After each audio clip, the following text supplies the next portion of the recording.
Hello दोस्तों, my name is Shivang Katiyar. My YouTube channel target classes bye LSS team में आप सभी का स्वागत है। मैं आपको क्लास 10th का जो न्यू सिलेबस 2023 और 24 में जो एग्जामिनेशन होंगे उसमें जो तुम्हारा 70 अंक का पेपर रहेगा और 30 अंक तुमको प्रैक्टिकल फाइल से प्राप्त हो जाते हैं, तो वो 70 अंक आज मैं आपको बताऊंगा किस प्रकार से पेपर हम किस प्रकार के किस चैप्टर को हम अध्ययन करें, किस प्रकार से हमारे नंबर 70 प्राप्त हो सकते हैं। वो आइए, वो इस प्रकार हैं। अब देखो क्लास 10th के लिए, किसके लिए है? क्लास 10th के लिए यूपी बोर्ड न्यू सिलेबस 2023 से 24, जो 24 में एग्जाम होंगे उसमें किस किस चैप्टर से क्या क्वेश्चन आ सकते हैं वो आपको आज मैं डिस्कस करूंगा। ये वीडियो बिना स्क्रिप्ट किए हुए पूरी वीडियो वॉच कीजिए। पहला चैप्टर जो है, पहला चैप्टर क्या है? रासायनिक अपक्रिया एवं समीकरण, जिसे क्या कहते हैं? Chemical reactions and equations. अब बेटा जिसमें तुमको बताया जाएगा कि रासायनिक अपक्रिया क्या होती है, रासायनिक समीकरण क्या होते हैं, इससे संबंधित तुमको परिभाषाएं सब हम पहले लेक्चर के ये वीडियो तुम्हारा है केवल सिलेबस इंट्रोडक्शन का। फिर अगले दिन नेक्स्ट दिन आपको चैप्टर वाइज सिलेबस करवाएंगे। अब बेटा देखो दूसरा जो चैप्टर है वो क्या है बेटा?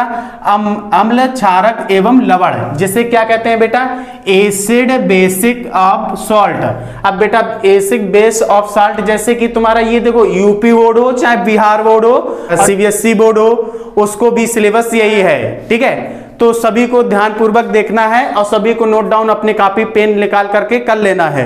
अब देखो जो तीसरा चैप्टर है वो इस प्रकार है, धातु एवं अधातु, जिसे कहते हैं मेटल्स एंड नॉन मेटल्स। अब इसमें तुमको धातु और अधातु के बारे में बताया जाएगा। अब देखो चौथा चैप्टर जो है कार्बन यौगिक, जिसे क्या कहते हैं बेटा?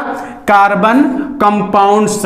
यानी अब देखो पांचवा चैप्टर जो है इसमें कार्बन को बताया जाएगा। पांचवा चैप्टर देखो तत्वों का वर्गीकरण, यानी तत्वों को किस प्रकार आवर्त सारणी में रखा गया है, किस प्रकार इसको वर्गीकृत किया गया है, ये आपको इसमें पांचवें चैप्टर में प्राप्त होगा।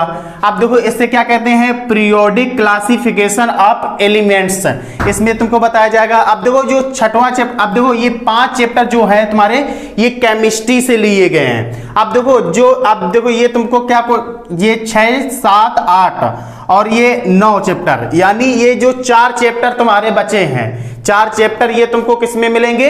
ये बायोलॉजी में तुमको मिलेंगे। 4 चैप्टरों का अध्ययन करेंगे तो बायोलॉजी का ये पोर्शन होगा हमारा। यानी छठवां चैप्टर जो है वो क्या है? जैव प्रक्रम, जिसे क्या कहते हैं? लाइफ प्रोसेसिंग, यानी हमारी लाइफ कैसी चल रही है, स्वपोषण और परपोषण के बारे में इसमें बताया जाएगा। अब देखो बेटा इसी प्रकार तुम्हारा 7वां चैप्टर क्या है बेटा? जंतुओं और पौधों में नियंत्रण या समन्वय। अब देखो इससे क्या कहते हैं बेटा? कार्बोनल and coordination in animals and plants. अब देखो बेटा जो 8वां चैप्टर है इसमें क्या तुमको बताया गया है?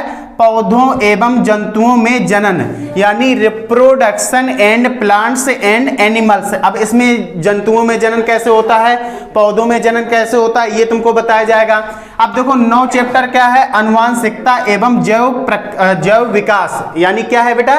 9वां चैप्टर जो है तुम्हारा अनुवांशिकता एवं जैव विकास, जिसे कहते हैं हेरिडिटी एंड ऑर्गेनिक एवोल्यूशन। अब बेटा इसमें तुमको बताया जाएगा कैसे अनुवांशिकता, यानी मेंडलीफ ने कितने भागों में क्या डिवाइड किया, इसमें बारे में चर्चा करेंगे।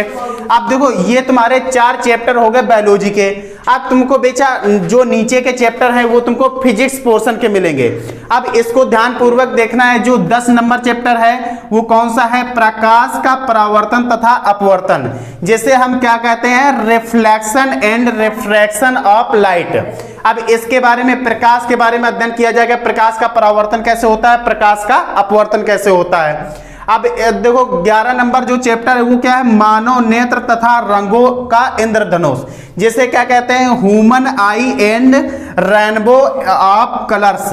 यानी इसमें बताया जाएगा कि मानव नेत्र कैसा होता है, इंद्रधनुष को, जैसे इंद्रधनुष 2 प्रकार के होते हैं, प्राथमिक इंद्रधनुष, द्वितीयक इंद्रधनुष, इसमें सब तुमको बताया जाएगा।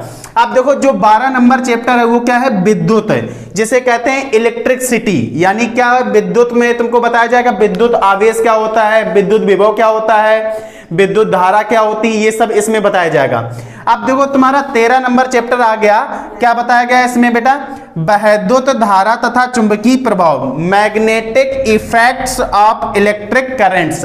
अब इसमें मैग्नेटिक के बारे में बताया जाएगा, जब चुंबक को दो पास ले जाते हैं तो वो आकर्षित करते हैं, और जब सेम ध्रुव होते हैं तो रिपल्सन करते हैं, यानी प्रतिकर्षित करते हैं। अब बेटा देखो जो 14 नंबर चैप्टर है उसमें क्या है बेटा, ऊर्जा के स्रोत, यानी सोर्सेस ऑफ एनर्जी। इसमें ऊर्जा बताई जाएगी, ऊर्जा कैसी होती है, जीवाश्म ऊर्जा, इसके बारे में सब बताया जाएगा।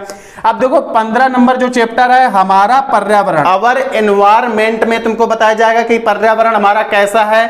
ये चैप्टर तुम्हारे पेपर में नहीं आता है, पर इसको थोड़ा सा बताया जाता है, अध्ययन किया जाता है। अब देखो ये तुम्हारा पूरा 10th क्लास के फिजिक्स का सिलेबस हो गया। अब इसकी आपको स्क्रीनशॉट ले लेना है, या इसको एक पेन और कॉपी लेकर के इसको लिखना प्रारंभ कर दो, और जो तुम्हारी 2024 में परीक्षा होगी वो इन चैप्टरों से कोई क्वेश्चन तुम्हारा बाहर नहीं जा सकता। अगर आपको हमारी वीडियो अगर अच्छी लगती हो तो आप वीडियो को लाइक करें और ज्यादा से ज्यादा दोस्तों में शेयर करें, जिससे कि नई सिलेबस की जानकारी सभी तक आसानी से जल्दी पहुंच जाए।